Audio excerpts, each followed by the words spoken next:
দিনটি ছিল সরস্বতী পুজোর দিন। আর এই পুজোর দিনটি আমি কেমন করে কোথায় কাটালাম ওটাই আজকে থাকছে আজকের এই ব্লগে। সো হাই হ্যালো নমস্কার, আমি জুই। তোমরা সকলে কেমন আছো? আশা করছি ভালো আছো, আর আমিও কিন্তু খুব খুব খুব ভালো আছি। তো এই যে 2026-এর সরস্বতী পুজোটা এটা আমি কাটিয়েছিলাম আমি যে স্কুলে ছোট থেকে পড়াশোনা করেছি সেই স্কুলে। তাই তো দেখো সকাল সকাল 10টার মধ্যে রেডি হয়ে চলে গিয়েছিলাম, কারণ আজকে আছে সন্দেশের হাতে খড়ি। আর তোমরা তো এটা দেখেছিলে যেটা আমি কিছুদিন আগেই কিন্তু ওর হাতে খড়ির জন্য তৈরি করেছিলাম। আর যারা তৈরি করাটা দেখোনি তাদের জন্য টিউটোরিয়াল ভিডিওটা আমার ইউটিউব চ্যানেলে আপলোড করা আছে, তোমরা চাইলে গিয়ে দেখে আসতে পারো। তো দেখো অন্য বছর কিন্তু আমি সরস্বতী পুজো উপলক্ষে যাই কলেজে, কিন্তু এবার কলেজে না গিয়ে পুরো দিনটাই কিন্তু কাটিয়েছিলাম আমাদের স্কুলে। কারণটা ওই তো একটু আগেই বললাম যে এবার আছে সন্দেশের হাতে করি, আর সেজন্য ওর থেকে বেশি আমি এক্সাইটেড হয়ে আছি। তো যাই হোক, এখানটাতে দেখো অনেকের সাথে কিন্তু আমার দেখা হয়ে গিয়েছিল।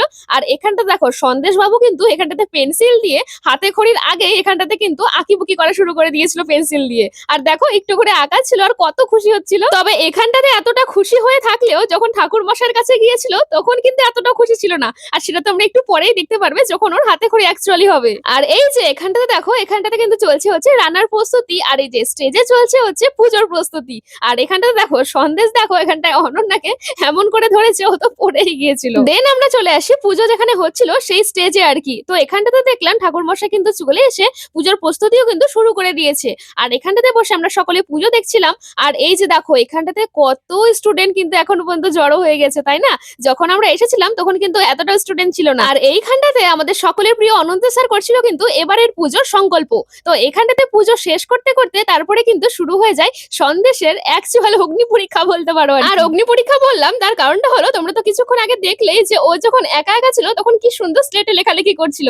আর যখন ঠাকুর মশাই ওকে নিজের কাছে এনে হাতে খড়ির জন্য লেখালেখি করাচ্ছিল তখন কিন্তু ও একদমই যেতে যাচ্ছিল না। তারপরে ঠাকুর মশাইয়ের কাছে না গিয়ে মায়ের কোলে বসেই কিন্তু এখানটাতে দেখো হাতে খড়ি ওর সম্পূর্ণ হলো। দেন তারপর এখানটায় অঞ্জলি দেখো ওইদিকে শুরু হয়ে গেছিল। আর আমি এখানে নিচে চলে এসেছিলাম কারণ এবারে পুজোতে আমি অঞ্জলি দেবো না। তারপর এখানটায় অঞ্জলি কমপ্লিট করার পরে আমরা এখানটায় খাওয়া দাওয়া করে চলে যাচ্ছিলাম হচ্ছে বাড়ির দিকে। আর তার আগে অবভিয়াসলি কিছু ছবি তুলেছিলাম যেগুলা তোমরা এখনো পর্যন্ত আমার ফেসবুক বা ইনস্টাগ্রামে অবভিয়াসলি দেখে নিয়েছো। তারপর এখানটায় বাড়ি যেতে যেতে আমাদের খুব ইচ্ছে করছিল যে এখানটায় স্কুলের বাইরের দিকে না অনেকগুলো দোকান দিয়েছে খাবারের। তো এখানটাতে ভাবলাম যে তাহলে চলো এখানটাতে গিয়ে একটু ফুচকা আইসক্রিম এগুলো একটু খাওয়া যাক। আর আমাদের এই আজকের গ্রুপে সব থেকে বড় ফুচকা লাভার হলো আমাদের এই সন্দেশ। তারপরে আমরা এখানটাতে দেখো ফুচকা খাওয়ার পরে হাতে আইসক্রিম নিয়ে চলে যাচ্ছিলাম বাড়ির দিকে।